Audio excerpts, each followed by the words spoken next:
listening to Happy Jack's RPG Podcast. I'm in Max. Pursuing the RPG hobby with reckless abandon.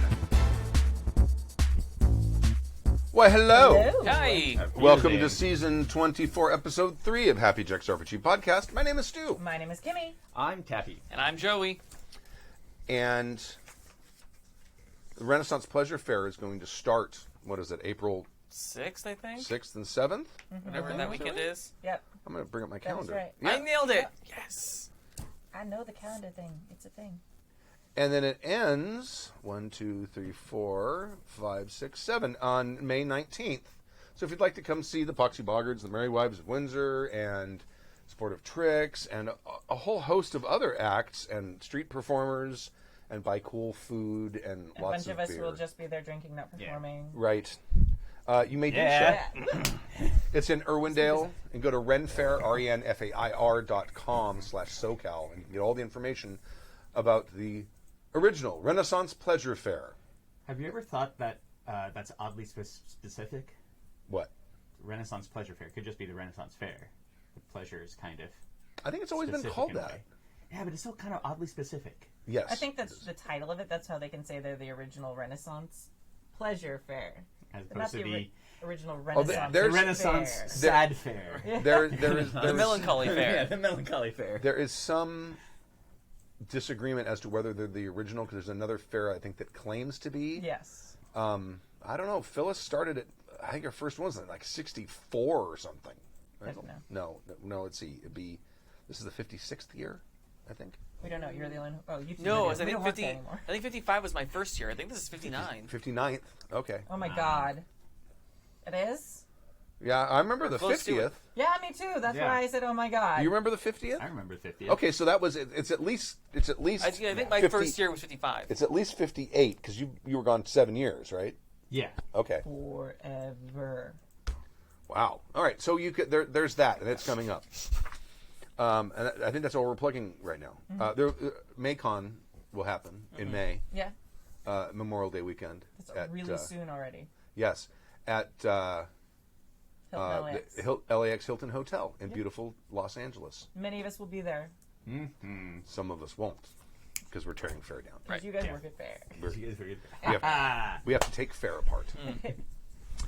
In this episode, Davio writes in about making sure players find clues. Mike from writes in about finding and holding on to a gaming group. And Byron writes in about jobs and professions in D&D. But first, if you'd like to email us, you can email us at happyjacksrpg@gmail.com. That's happyjacksrpg@gmail.com. We're on all of the social medias. First off, we have our own social media, happyjacksforum.com. You can go there and join our forum Do the thing. and talk to people. Yeah, we've had some really good discussions this week too. Excellent. Like what? There's been some discussion about like kind of your favorite indie games. I plugged my game. There's also been some great conversations about the end of the Vault 818 thing, and Which concluded this week. yeah, right? which is super recent. And also some people doing some great like, hey, I need like GMing advice on this thing and specific to certain systems. Right. We also have a possible play-by-post L5R game starting. on there. Cool. So if you're interested in any of the things, go check it out. Excellent. We're also on Twitter. We're on Instagram and Facebook and MeWe. I didn't post this week on MeWe. I only post every 2 weeks. That's Happy Jack's RPG, all one word. We did get a cool piece of artwork It's beautiful. with Dave as Oh, yeah. hysterical. And he gave us permission to I post. saw that. Yeah, it's very cool. So, yeah, if you want to see all the cool, well, not all of it, because I have some recent stuff that I need to update. If you go to happyjacks.org/art, like we slowly are posting all the fan artwork there. And if you can't wait, you can go to MeWe and see Dave's caricature, and it's freaking hysterical. No comment. It is. It's No, hysterical. it's hysterical. That part I will comment on. It is hysterical. And he It's beautiful art specifically posted it there to encourage for MeWe use. for the MeWeans. Really, MeWeans, not MeWeites, or No, I like MeWeans. I got a question about Mastodon this week too. Mastodon? Evidently, Mastodon's like making a comeback or something. Is it really? the ice is thawing. The The thing- Mastodon has returned. This doesn't make much sense to me. What are we talking about? Mastodon is a federated, decentralized Twitter, essentially. You can set up your own Mastodon server, and it will be linked with other Mastodon servers. So you can have your server with specific, like if you want, we could have, if we wanted, a Happy Jacks Mastodon that was connected to other servers. Now the problem is, if people don't like what's being posted on other servers, they can complain to the server they're on, and that server can ban them. So this cool federated thing is becoming very isolated little islands. It's basically becoming forums. Kind of. Yeah. Yeah. But it's selecting forums where It's you Discord. Right. But I mean, I think the whole idea behind it is that it would be a decentralized alternative to Twitter, and there's a lot of people on it. There's a lot of different servers, but there's holes and blank spots in it because of the fact that this server will ban a bunch of people, and then that breaks some links, and it, So, I replied with an eye roll gif when I got asked that on Twitter. So, if we were going to do one, they're like, "Hey, when Happy Jack's getting on Mastodon?" And I replied with like the great, like gif. That was my reply. when It got liked. When it first started to become a big thing, I toyed with did. the idea of setting up a server. Yeah, you 'Cause talked I could about it a probably lot. set up a server on our web host. Yeah. But We don't need another thing to do. no. And it updates a lot, and at least when it started, it wasn't an auto thing where you can say apply every update that shows up. No, you have to actually go in and futz with it. If you're on Twitter and you're asking me if I'm going to do Mastodon, it's like, no, you're already getting our content on Twitter. Yeah, no. I'm not doing any more stuff. Sorry, I love you. But we can Good stick it to question, the though. corporate Important- man. Okay, so on Twitter, you have a tweet. Ed is asking in the chat room. On MeWe, is it a we? Yes, absolutely, yeah. I might be a wee-wee. Why isn't it Mayway? Because if it's short, it'd be a wee-wee. If it's long, it'd be a big wee. All right. we should Or a probably mega wee. Actually talk about RPGs in our show. Giga-wee. A gigawee. Giga-wee. Gee whiz, Sue. And also, if you'd like to watch the show live, you can go to happyjacks.org/live at 7 p.m. Pacific Eastern. No, 7 p.m. Pacific Daylight Time. Yeah, Pacific Eastern Time. No. Hey, it could happen. And you can watch us and see our faces staring at you blankly. I'm sorry. Oh, I have an announcement. Oh, A longtime listener, Len, I think Len is from Florida. He used to write in a lot. He came up with an RPG called Prowlers and Paragons, cool. PP, going along with Wee Wee, in like 2013. And he is now running a Kickstarter to put out his second edition, the Prowlers and Paragons Ultimate Edition. It uses a narrative resolution mechanic and crunchier combat mechanics, combining modern and classic game design to create something unique. Cool. He also sent me a quick start thing, which I will distribute to Oh, nice. to our hosts. That sounds Um, interesting. It uses a special cubed dice that has 6 sides, and you can only find it damn near everywhere. I hate when they're proprietary dice and games. Right? It's live on Kickstarter now. I'll put a link into the show notes. But if you search for Prowlers and Paragons, you will find it. That's awesome. And that's that. I think you get I think you can get the quick start thing on the Kickstarter page, Cool. and it's also I think on DriveThru. So, all right, first email. Making sure clues are found from Davio or Devio. Greetings, my jocular jackalopes.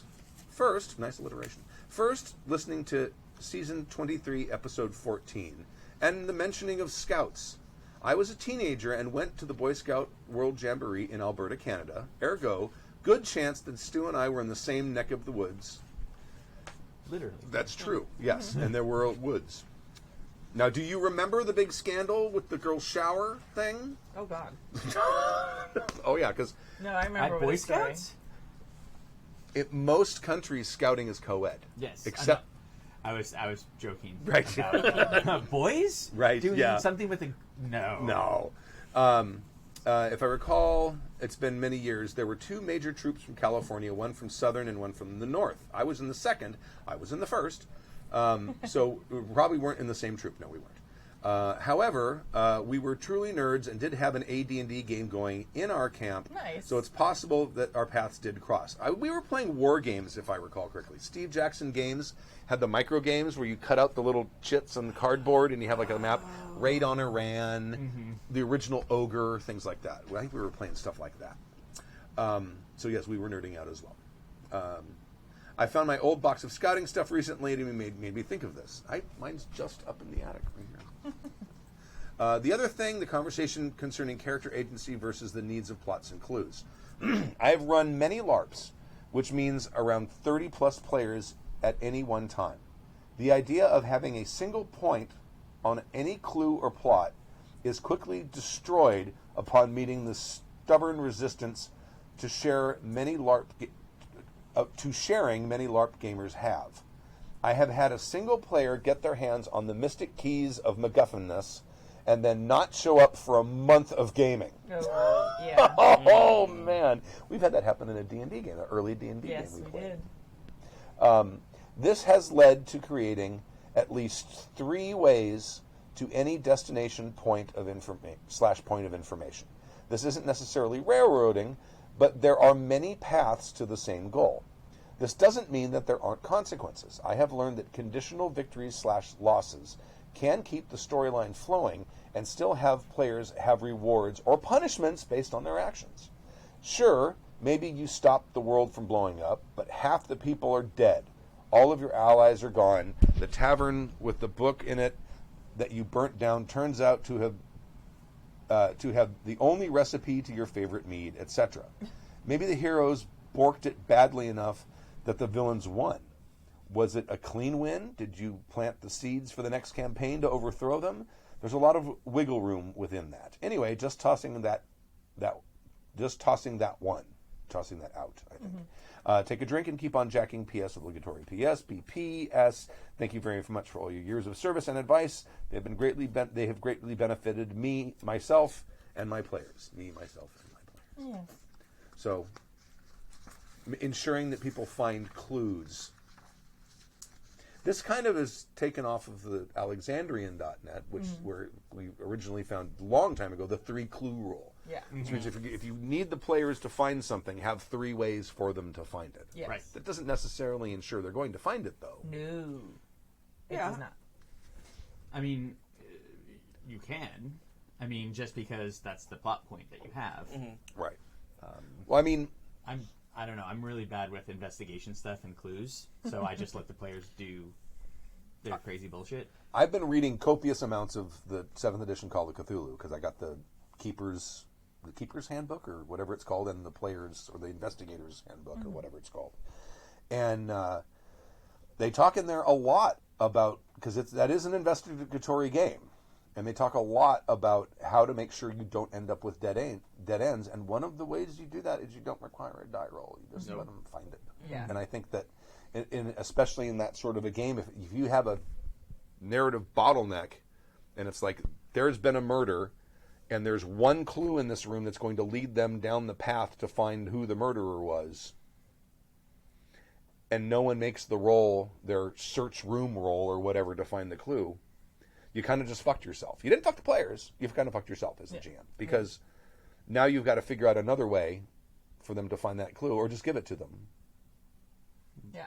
And why not? Exactly. Why even have them roll for it to begin with?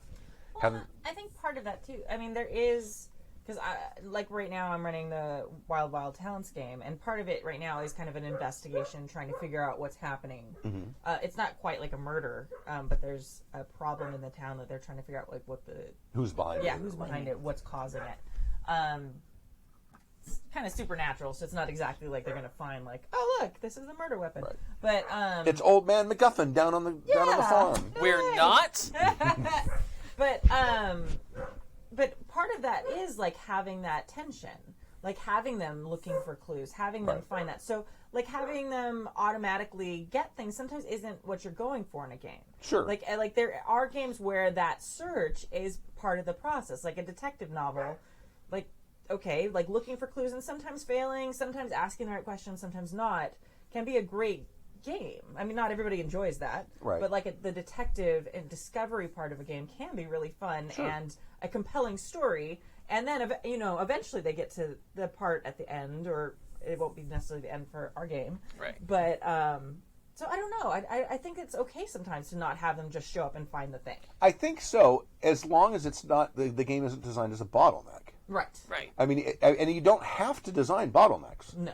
I mean, if there's, let's say, a serial killer and they've killed someone and they can't find the clue in that place, well, then they go on trying other methods of investigation. But at this point, they're shooting blind because they have no idea who they're looking for at this point. Right. Except someone who wants to kill people. Yeah. And so you have another murder happen. And that other murder, you give them a second chance to find something. Or that, and maybe they won't even find that clue, but maybe that will provide them something. You can give them something and say, hey, we need to go look at that first crime scene again because I think we may have missed something. Yeah. And then they can go back, get another set of rolls if you want to make it rolls. Or you could just say, oh no, the cleaning lady found this under the desk. Yeah. Or something like that. Right. I recently just watched Chinatown again, which is a great investigative movie. But if you look at it, and break down like where the clues are, break it down like a game, here he's given most of the clues at the beginning. He follows like, well, if you haven't seen Chinatown, I'm sorry, but there's been a long time for you to see it. That's, what, 20 or 30 years old? 30? It was made in the 70s. Okay. That's older So, than like 40 years 40 old. years, 40 plus. So he's following around this guy who works for the city water department, like he's an engineer, and follows around to place with clues and watches him like go down into this kind of ravine and check the water and talk to this kid who he talks to later, and goes to the ocean to where like there's this big discharge of fresh water into the ocean that's happening. And so you know where the discharge is, you know what is happening, you know all of the steps to it. So when he dies, it's relatively clear what's happening. It's something going on with this water. And the guy's found with salt water in his lungs. So of course, he was drowned in the ocean and then brought inland. Right. But later on, at the very end, again, spoilers, he's at the guy's house, and there's a pond where all the grass is dying around it. And the guy around who's doing the grass mutters something about salt water bad for plants. And he goes, oh, it's a saltwater pond. Because he's given that by the guy. He didn't even question. Or go this over and guy. check the salinity of the water. Or He something. was given that saltwater bad for plants. He's like, what? And it's repeated a couple times to make sure he comes over and checks it out for the director, and obviously not the gardener. Right. And then finds glasses inside the pond. Ah. Oh, and he goes, this guy wore glasses. He was drowned here in the pond. Cool. Well, it turns out it wasn't his glasses. It was somebody else's glasses who drowned him in the pond. Oh, okay. But all of that is still given to him. And it's like, I knew he was killed here. It's like, those aren't my ex-husband, or my husband didn't wear bifocals. And again, given to him, he didn't have to figure out Right. that they were bifocals and therefore not this guy. So it's kind of like that information. It's not the information; it's what you do with it. Yeah. And then as you progress, you can give them more information. If they go incorrectly, then you can just give them more information to get them back on track. Right. And I think that's key, is not just letting it stagnate, not just like staring at them like, okay, what do you do next? Like that, like they look at you, you look at them moment is like death in Right. any investigation game. I think that if you're going to do something like that, if you're going to have roles involved and have possibility of them not getting it, have a fail-safe. Yeah. Make sure Right. you have something in place that if they fail every single role, if they're just not getting it, you have something in place that you can just beat them over the head with it so they can move on. Yeah. The clue by 4. Yeah, exactly. For And if they're starting down a path that isn't necessarily like we've talked before about having like the goal of the game change as they go. Like if they're coming up with a great answer, like you can roll with it and like Right. end up having that be the answer. If you don't want to do that though, if they're starting down a path that you're like, oh, that's not going to be the answer here, course correct them. Don't let them spend sessions and sessions and sessions like following that lead. Right. Like I did this on Wednesday this week. Like the players like were like, oh, they had a really great guess that made sense, and it was put there to like make them think that at first, and they all started like chasing down that. So I was like, okay, so I had someone show up and be like, well, we're not necessarily involved in this, but so it like course corrected them. So they spent a few minutes going and Right. and it made sense to them. But then it was like, oh, okay, it's not them. Still super freaky and interesting. Not the thing though. So then they went back and they're headed like another direction now. So that way they're not wasting a bunch of time, because while that's very realistic for people who are actually investigating things in the real world. It's not fun if you only are gaming a couple hours a month to spend all that time chasing down something that was wrong the whole time anyway. Right. Yeah, red herrings. Well, the bear in the first Right. Savage Worlds game I ran. I made an article about a bear that ate some camping people. You and your articles, man. I know, and you should see what I'm gonna do for the Call of Cthulhu game. Oh god.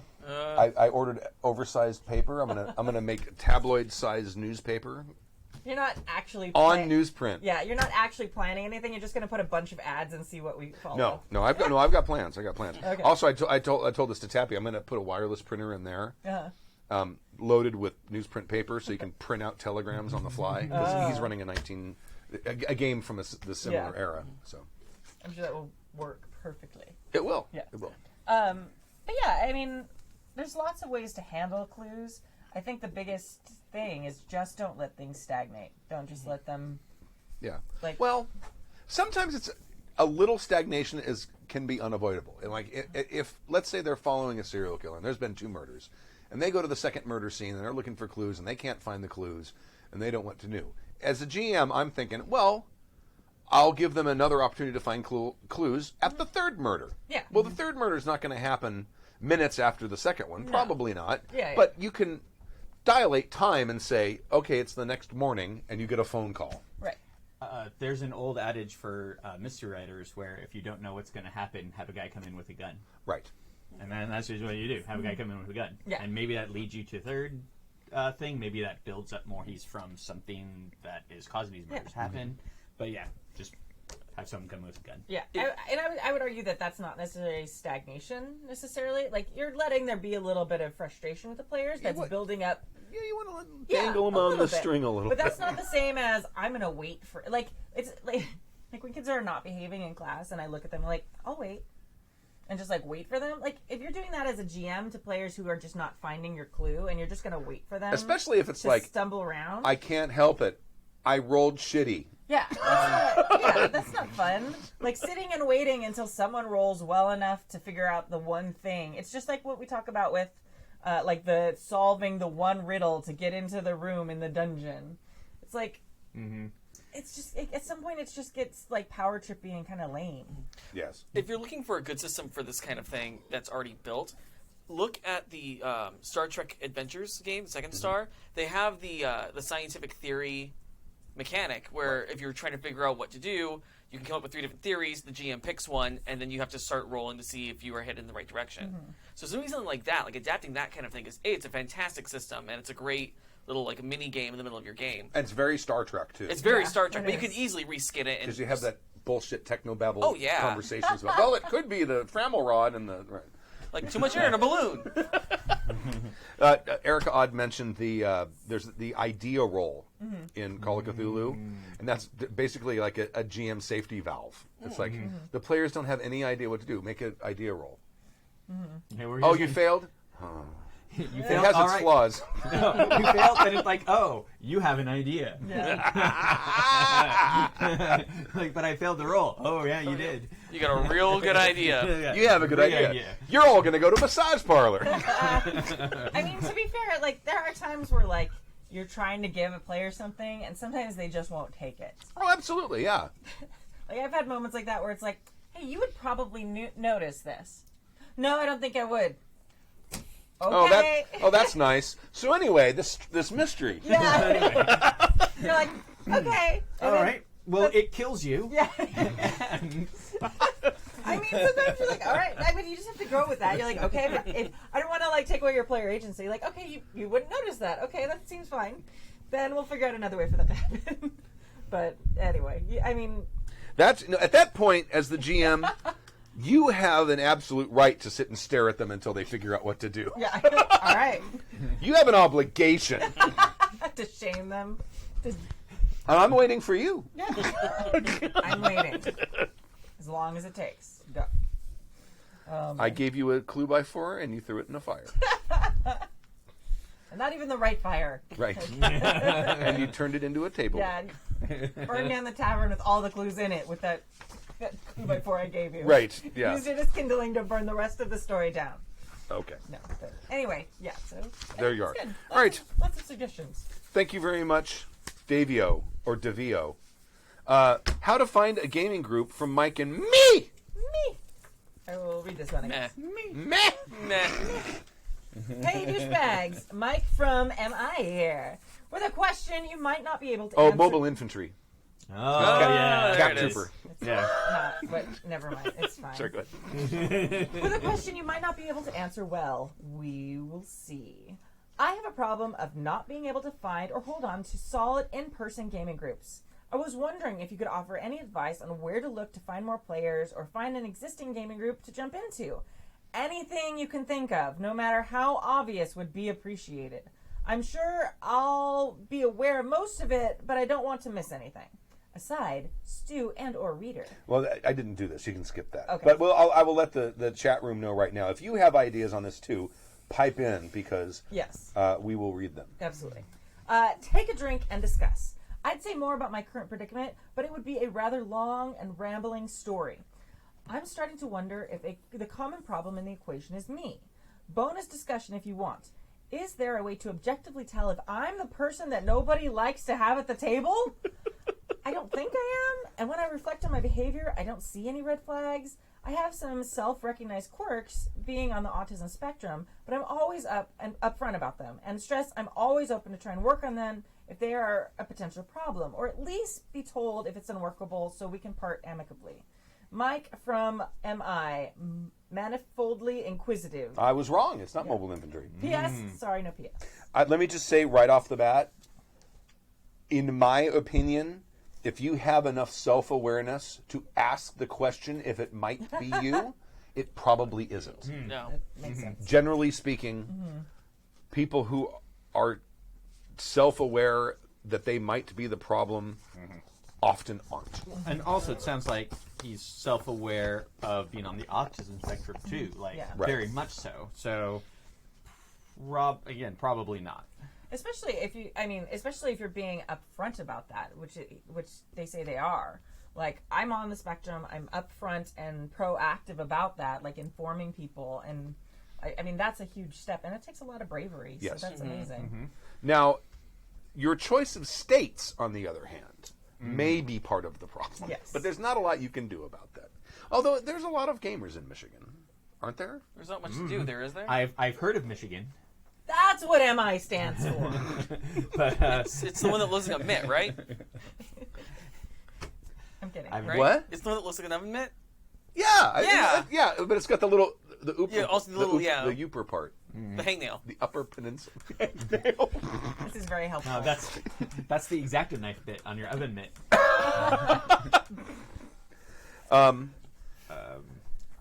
Obviously, game stores is a Yeah. good place. Yeah. That's because gamers go to game stores. Now, like ours here, I don't know what yours are like, but ours, every night of the week, Chuck, the guy who owns Game Empire, has some kind of event. Every night, there's something. There's Warhammer night. He used to have the D&D Delve nights, where basically it's just like a big boss fight. They have Adventurers League stuff there. There's stuff going on all the time, and there's a lot of people in their gaming. Because the place is huge. There's a lot of people in their gaming doing something that's not that night, but it's people meeting there. That's a good place to audition people you don't know for your gaming group. Yeah. CA Dave used to talk about they used to do that. They would, if they were looking for a new player, they would go and game at Game Empire on one of the spare tables, and they'd play there a few times. Does this person seem like a serial killer? No? Okay, well, we're going to go back to our house. Okay. And then they can continue the game on there. But I think that, going where gamers are is your best bet, I Yeah. think. I think Go ahead. a little bit more not self-reflective, but just reflection. Like, and you may not know the answers to this, but figuring out, did the games end? Did the groups end? Oh, Did yeah, they that's a good question. continue? Or, trying to dissect the cause of the breakdown of these. Like, are they still playing and you're the only one who's not there? That is not a great indicator. Do you know if they're still playing or not? Right. Yeah. Yeah. Because they may have hidden the fact Yeah. from you. What, did you have a bunch of scheduling problems and it just kind of died out? Like, that sort of thing. That is what I've had in Yeah. my last. I've not had a successful in-person campaign happen probably in 15 years. Right. Just because people have schedules and Yeah. people, especially when you get to our age, people have kids. Oh, yeah. People live, and especially in LA too. I mean, if you want to play at night during the week, that may be a big problem. Yeah. You want to play Depending on on the where your weekend, people are, yeah. that may be a huge problem. And so I find, again, just getting your players and playing over the internet is fantastic. Like using Google Hangouts or something like that. Yeah. I mean, yeah, that's... You specified looking for in-person gaming groups, Yeah. which I totally understand. That's my preference, too. Right. But... Also, you could stream it. That Yes. gets in there. That gets people to be there. Get yourself a Kimmy, and Right. they will make sure everyone's there. But, I mean, open up your mind to... Because I've actually had a lot of really great online gaming experiences now. And it's something people are becoming much better with, and there's like a lot of norms in place now that kind of keep it flowing more smoothly.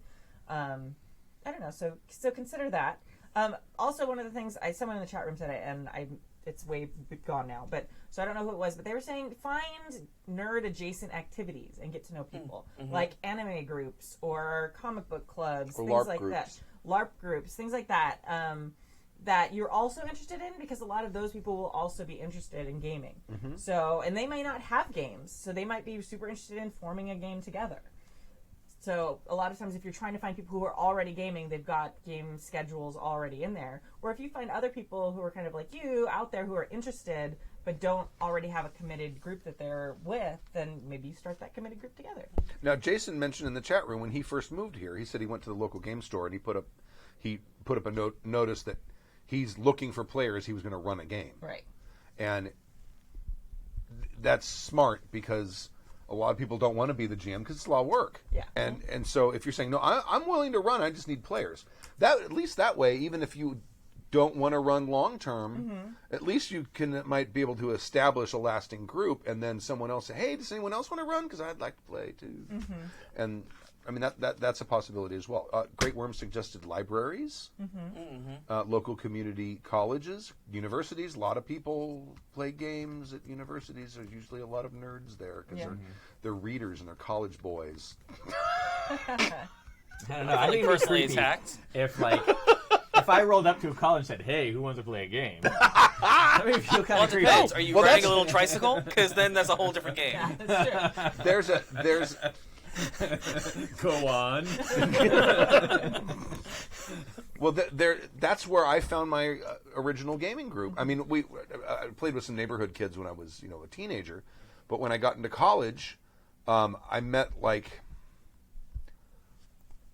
one person who was I don't even know how I met him, but I think he was looking for. I think he put a sign up saying he was looking for a role playing game group, and I saw it. It was in the student, in this big. What do they call those with the pins? Bulletin board? Bulletin Yeah. board. Thank you. And I looked and I took the number and I called him and then I said, yeah, I'm thinking about running groups. I just bought the books and and he's like, oh, cool. I'll make a flyer and say that we're going to be running a groups game. So he put a flyer up. That's how I met Bill. Bill called my house one day and says, yeah, I'm looking for a game. And yeah, and then 2 or 3 other people, and next thing you know, we've got a table with 4 or 5 players, and we played all for years in college, and that's just putting up that dumb notice. Now the difference there is we live in a very area with a very high population density, Right. and you don't.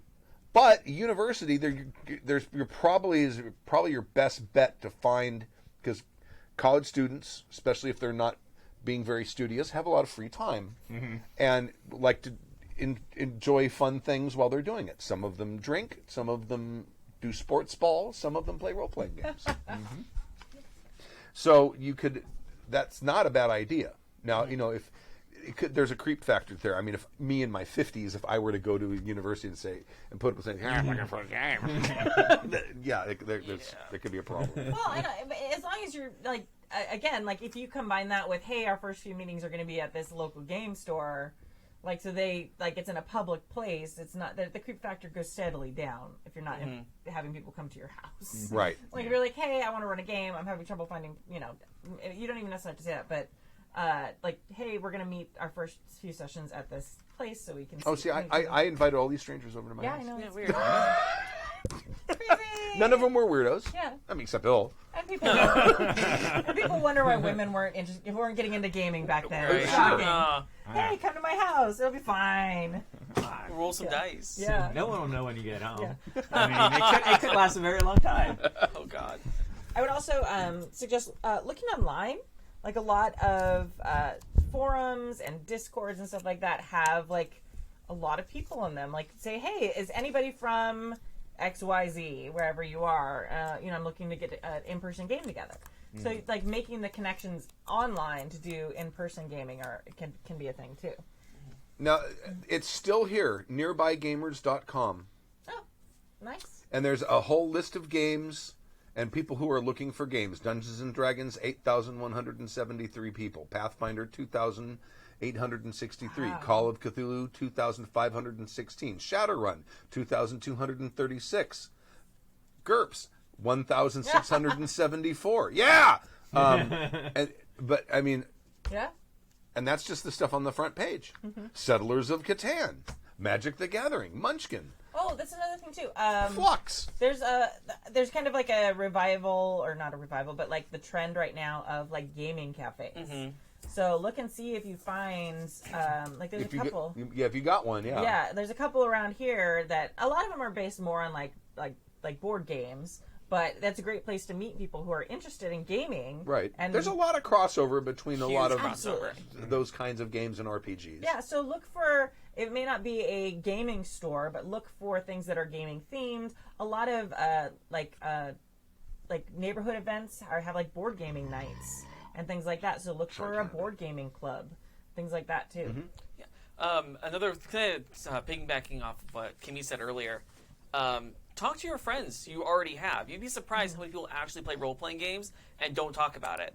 I had my current home group. I was doing a show with some people, and we ended up talking. I was mentioning D&D, and we found out we all play, and I've been playing with them for about 5 years now.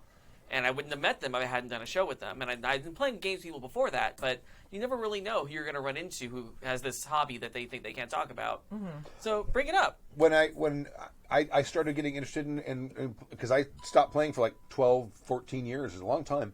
And when I got back into it, I went and bought the big 3 books for 4th edition D&D at the game store, came home and I'm reading them, have them sitting out at a Boggart rehearsal. I don't think any of us knew we were role players. And all of a sudden, Stork's like, oh, are you going to run a game? I want to play. I haven't played since college. And next thing you know, we got players coming out of our ears. When you brought me into the Boggarts, I had no idea that you ran this podcast. Right. I knew that I played until we talked about it at the first rehearsal. And the rest is history. You never know. Right? You never know. Because, I mean, especially if you were a gamer in high school, in a certain area of time, you got stuffed in a lot of lockers. So you learn not to talk about it with people you don't know. Right. So... If you were in high school in my time, the locker was too small to get stuffed in. Oh, see, we didn't have Oh lockers no! back then. The people in your high school didn't have enough ingenuity. They were about this big, like short. Oh, they were short. Yeah, Oh, okay. short of Fargoing it. Like I don't think. Yes, hit up your local Renaissance fair. That's your. Yeah, Oh yeah. Oh, yeah. Oh, you know what? Yeah, and dude, how far is Michigan from Bristol? Oh, probably not very far. Wait, which Bristol? Bristol Renaissance Bristol Fair. Renaissance fair? No, never mind. Hold on a second. Let me see where it is. Not the actual Bristol. Yeah. Yeah, that's it. Yeah, that's No, it. that's a joke I was making. Yeah, I know. I'm explaining it to people so that they get it. Oh, it's in Wisconsin, but As far barely. from I'm looking. each I'm going to look at a map. That's the Wow. other weird chick one near the lakes. I'm going to look. It may not be that close. They are. There's they a are large closer- body of water. Find There's Ren Fair Michigan. forums. Buy a boat. Yep. Travel across Lake Michigan. They've got to have like ferries or something, right? I'm sure they do. Okay. Yeah. All I know is they are closer to each other than we are to either of them. Yeah, absolutely. yes. No, it's like right That is there. accurate. Look, Bristol Renaissance Fair's there, and there's Michigan. There's the Oh, yeah. the oven mitt. Yeah, that's, With the knife pinky. So hot, so fresh. Use oven mitts. Yeah. I haven't showed you that video. The guy on the rollerblades. oh yes, I do remember that now. Okay, I blocked it out. All right. Well, Anyway. that's all the advice we have for you. Good Oh, luck. my God. Write us back and let us know how it goes. But yeah, but seriously, Renaissance fairs. Maybe not necessarily not. Well, some of the people that go there, but the people that work there. Yeah. Yeah. Yeah, those are the real You. nerds. When we started, let me just say, when we started this podcast, Yep. the first thing I did is I came up with a BS reason because we had a like a 2,000 person mailing list for the Poxy Boggards. Those are all Renaissance Fair fans, Yes. right? First thing I did after we started doing it, we got 2 episodes in, I came up with a bullshit reason to put out a Poxy Boggards update and send that to him and said, oh, and by the way, we're also doing this podcast. Me and Stork and Tappy have started doing this podcast, and if you like role-playing games, you should give it a listen. Boom, 300 listeners. Yep. We went from like 5 to 300 in a week. Yep. So they're out there. They're definitely out there. On the job training from Byron. Hello. Thank you, Mike. Sorry. Good. Yes. Hello again, Happy Jacks. Thanks for reading my last email. It was a lot of fun to listen to. And I don't think I will be getting a divorce, despite Stu's advice on freeing up gaming time. You can lead a horse to water.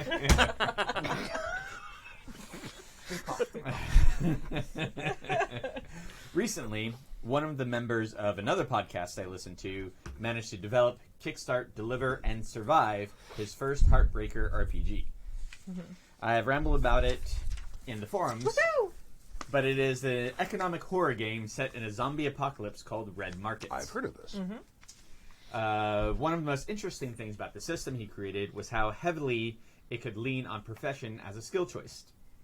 There are several general skills like drive, research, and first aid, but their profession kind of leverages in there with anything you could reasonably apply this job to, I can do with this bonus. Okay.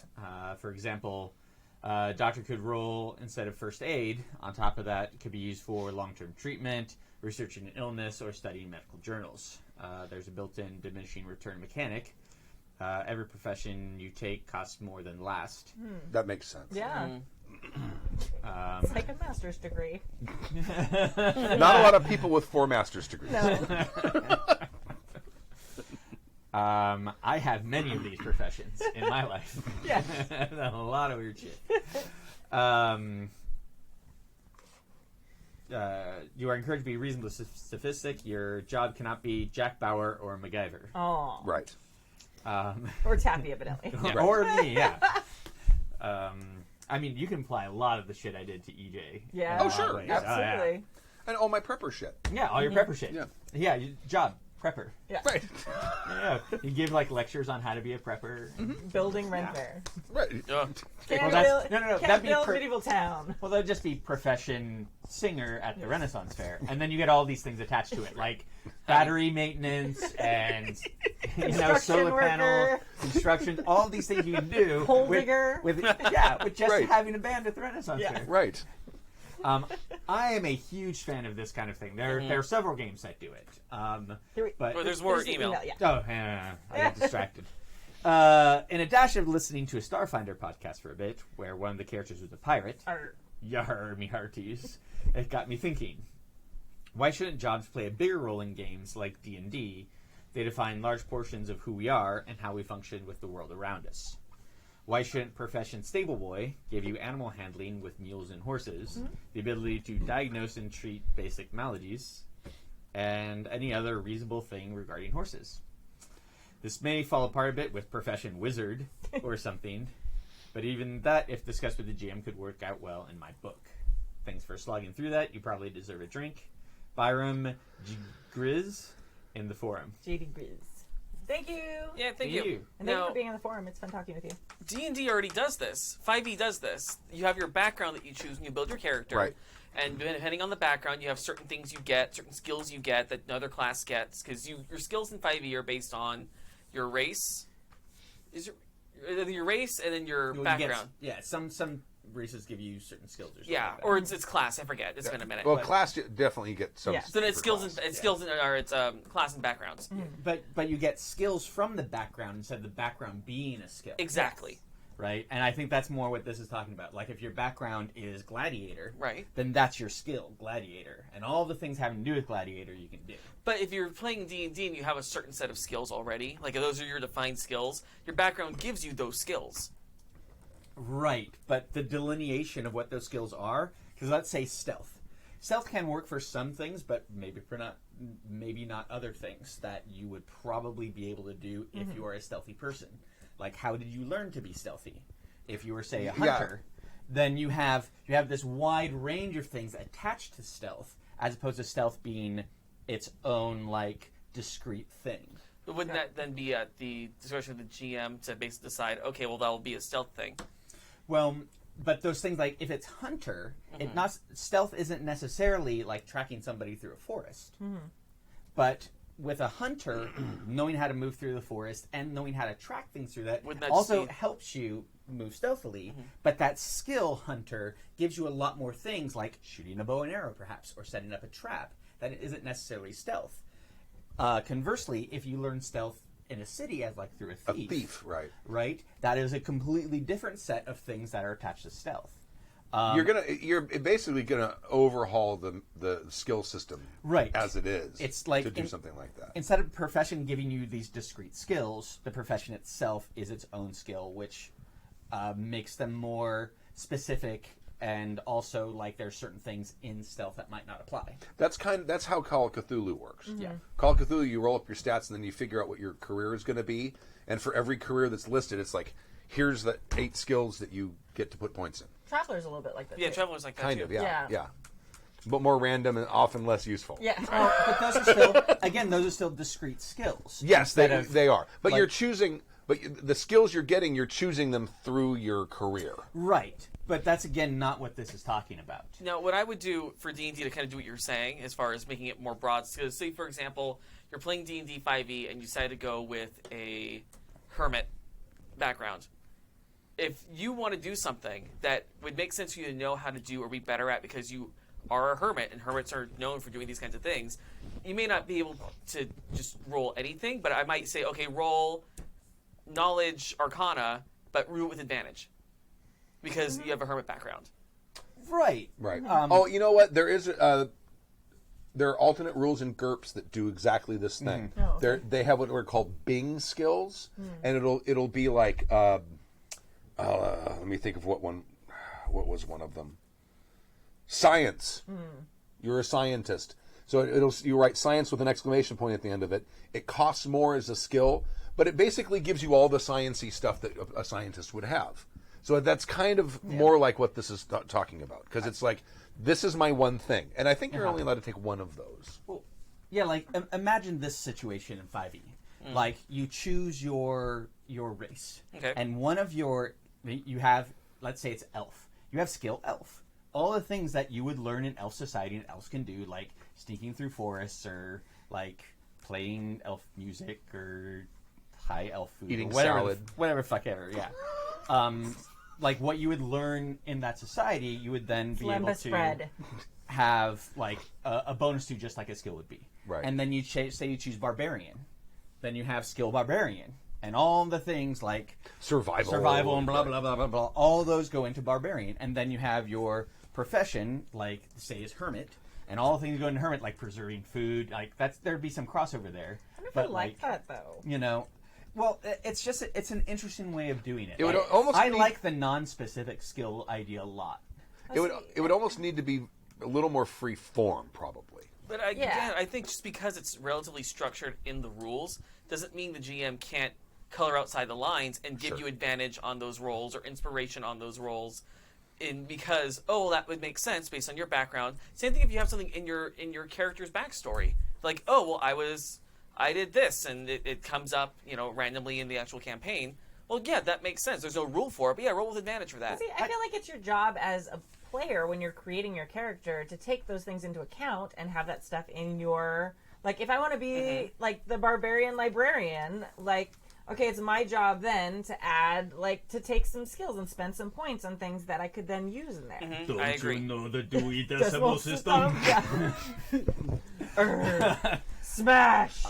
I don't know, because I think that generality, while I like some systems that have more general things, I think that also can take away from a lot of the uniqueness of a character. Because already, like, a barbarian is generally, like they're so, like, tropey and stereotypical anyway a lot of times when they're played. So, like, having those specific skills that then you account for with a backstory is one of the things I enjoy most about creating characters, honestly.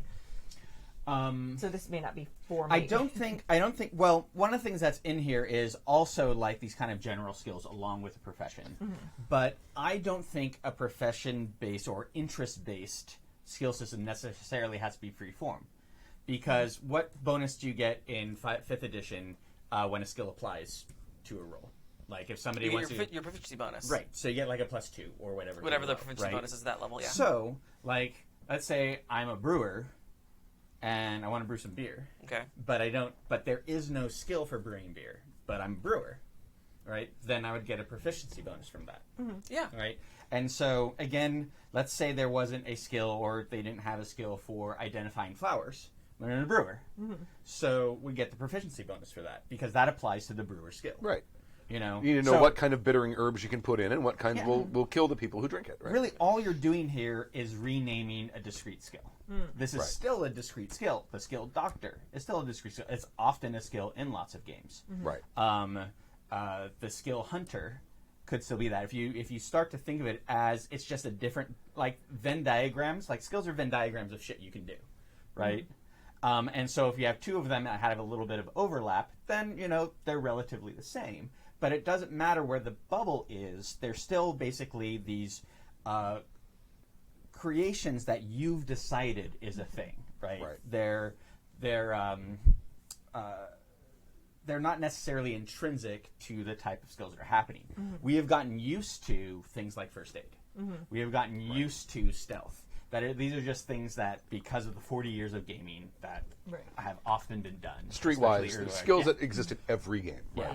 But streetwise doesn't necessarily have to be a thing. Instead, it could be drug dealer. Right.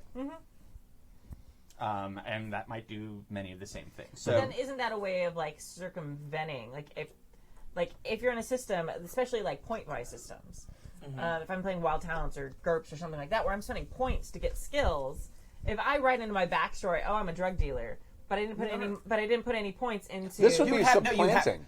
Got it. Okay. Yeah. you would have to put points into drug dealer. Okay, got it. So Right, I would right. write on my sheet and then put It's points into it. Okay. just think of it like a skill with a different name. Got it. Okay, And that's then fair. I like that. A good way of looking at it, again, I'm using D&D as the base because that's what he mentions in the email. Because there is the profession skill in D&D 5e. Most people ignore it because my profession is my class. It's right there. Right. I'm an adventurer. Right, exactly. But if you make each player take a profession, because you're clearly not just an adventurer all the time in this campaign, if that's what I want, then I could agree, and maybe that's something you could do some bleed over. But again, I kind of agree with Kimmy. Like, it seems like you're trying to get more bang for your buck. Like, if I put points in profession brewer, then I get things for brewing, and I get things for like alchemy and cooking that I wouldn't get if I had just knowledge nature. Well, except you don't get to cook anything other than beer. Like if I had cooking, I can create all sorts of shit, and I can also like do food preservation. Brewers don't have that. So you lose out on a lot of things too. If you're alchemy, well, you don't get to make fucking magic, but you can make wine. So again, like you lose out on things. Like if you just think of this as a different way of packaging a set of shit you can do as a skill, like with the profession thing that gives you 2 skills. What if those 2 skills were just named something else that had to do with the profession? Like if you're an entertainer and it had like I don't even know what you would do. Maybe there's something with like reading crowds or shit like that. Maybe then there's something else, or maybe physical performing and like vocal or music or shit like that. You know, you can break it up, or just, you know, you have the entertainer skill and you can do entertaining shit. Yeah. I agree also that it can get very tropey. Yeah. And that you should have things other than professions Yeah. too. Because Yeah. otherwise, Right. like, well, I'm an entertainer. I'm an entertainer. What do you do? I entertain. Yeah. Well, yeah, and then What do you do? well, that's it gets into too. It's like, well, if I'm an entertainer and I play a bouzouki, that's very different than an entertainer who does backflips. So you shouldn't like. When I go, oh, let's break into this thing. Oh, I am a bouzouki player. Oh no, but I'm an entertainer, so I can then use it to do backflips. Because Stu can do backflips, right? 'Cause Yeah, he's an yeah. entertainer. Oh yeah, of course. Yeah, sure. So I feel like that. I can do one. Right. I can do one backflip, And so that's and then why after a brief hospital visit, I can do a second one. But I think that's when you kind of have to watch with this. brief. Maybe not so much anymore. But I think, I think this is a cool idea. It's an interesting concept. And I think it does kind of open the way for people to use their imaginations when they're writing their characters. But I think you have to be very careful in how you actually go about executing it because of that. Because there will be people. Oh, people could munchkin the fuck out of yeah, this. exactly. And that's why you have Modern game, I'm a prepper. Yeah, Other Yeah. guns in this game, I'm a prepper. yeah. I know how to shoot guns. I know how to preserve food. I can pretty much make anything. Oh, I know you said I couldn't be MacGyver, but I'm not MacGyver. I'm a prepper. I don't know anything about electronics, Yeah. Yeah. except batteries Except. and solar panels. Yes. I can do DC. I can't do AC. Yeah. I mean, there aren't any AC generators in this, right? There aren't. Oh, okay. Okay. I'm good. Yeah. Yeah, I mean, you just have to make sure that the bubble is small enough Yeah. to match with everything else. Yeah. Or, yeah, you just get one. And you're like, yeah, I'm a prepper. And like, cool, that costs a lot per point. Yeah. Sure. Exactly. You know? And that would change. I mean, it's kind of an interesting alternative to having just a traditional skill set thing. Yeah. It kind of, it's not exactly, but it kind of reminds me of some of the PBTA Powered by the Apocalypse stuff. Like, you have specific powers you can do, but a lot of it's like, you can be like, hey, I'm going to try this. There's a lot of vagueness to it. Yeah, so, yeah. Room from you can interpretation. figure that out, and you can roll it and see if you succeed. By design. Yeah. Well, yeah, because there are no real skills in Yeah. PBTA. Yeah. Yeah. It can be very elegant to do something like this. Yeah. As long as you really understand, like, the system you're doing and how to make it fair for everybody. Yeah. Right. Because, yeah, you don't have any skills, but I can do a whole bunch of shit. Yeah. Right. But again, you're almost kind of superheroes in a lot of PBT Yeah, games. absolutely. Except for the ones where you actually are superheroes. Yeah. Right. Right. And then you're not super. Yeah. And then you are adventurers. All right. I cannot wait to play a superhero game. I have my new superhero. All right. Thank you very much. Who was that? Yeah. Yeah, that's Byron, all we thank got. you. Yeah, Byron. that was a great JD topic. JD Grizz. That's it? That's all we got. All right. We're going to go out to fair tomorrow and build. No put doubt. Put our stage up. Oh. It's going to be Some of us are going to fantastic. hang out at home Right. and watch TV, Netflix. I have to go to work tomorrow, too. Oh, that sucks. All right. I'll do the thing. Do the thing. Is it? There it is. You haven't moved it. It's the same place.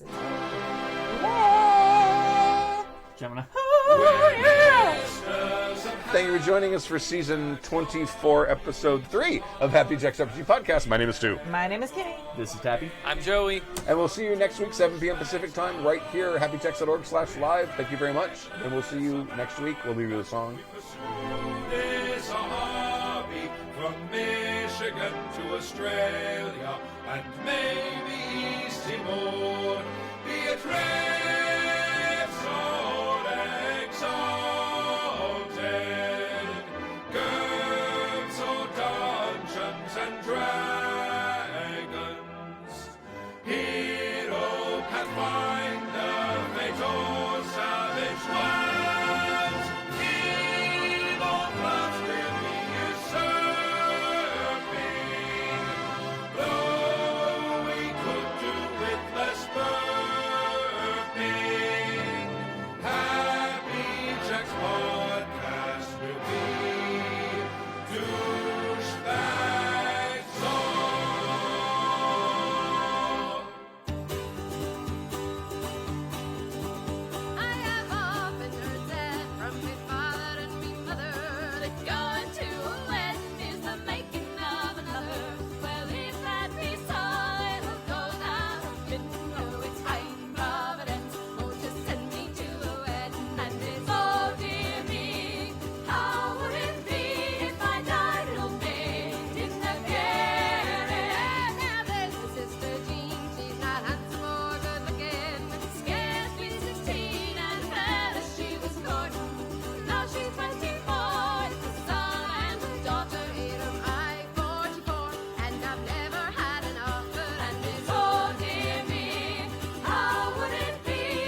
The preceding program has been a presentation of the Angry Folk Media Empire.